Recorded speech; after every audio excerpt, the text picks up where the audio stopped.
I knew it was Isabel who had called Dante. Turning back, I looked at the pregnancy report on the table. According to the information, Isabel got pregnant a little over 5 weeks ago.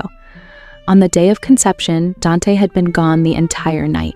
He told me that he went to Cassington to deal with an issue with a smuggled shipment at the port.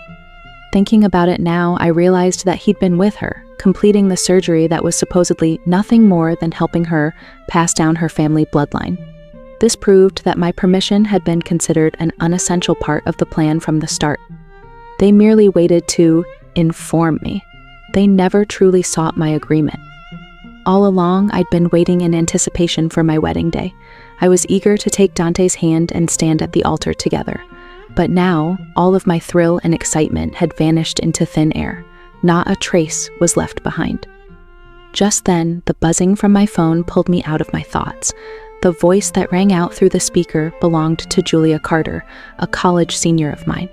Nina, I know you're about to get married, but I still wanted to ask you one more time. Are you sure you don't want to consider joining us at the hospital? Julia urged. You're the most talented student Professor Moore has ever taught. He continues to hope that you can join our medical team. Since you're getting married, he has even agreed to let you have a 2-week break every 2 months. That way, you can still spend time with your husband.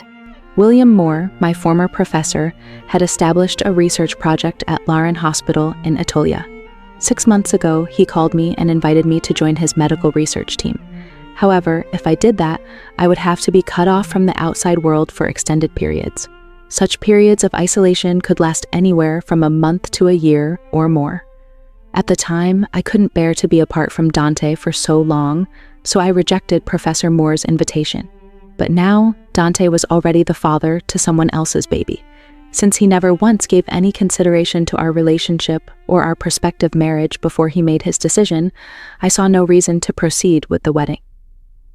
I've decided, Julia. I'm willing to join the hospital and I won't need the break. I'm fine with sticking to the project timeline, I said.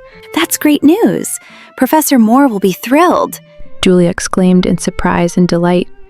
When do you plan on coming over? Why not join us a week after the wedding? That way you can still go on your honeymoon. That won't be necessary. I'll fly over on my wedding day, I replied softly. My eyes fell on the calendar on the table. I had circled the 10th of next month with a red marker. Initially, it was just a reminder for myself, a countdown to my wedding date. It made things easier for me when I had to make all the arrangements. Now it was a countdown to when I would leave Dante. In 15 days, Dante and I would no longer have any ties with one another. It would be over between us, for good. You are listening to Chapter 2 of The Wedding That Will Never Be. For more on this story, search the book code 227436 on the GoodNovel app. This is Coffee Reads by GoodNovel. Remember to like, share, and comment. See you in the next one.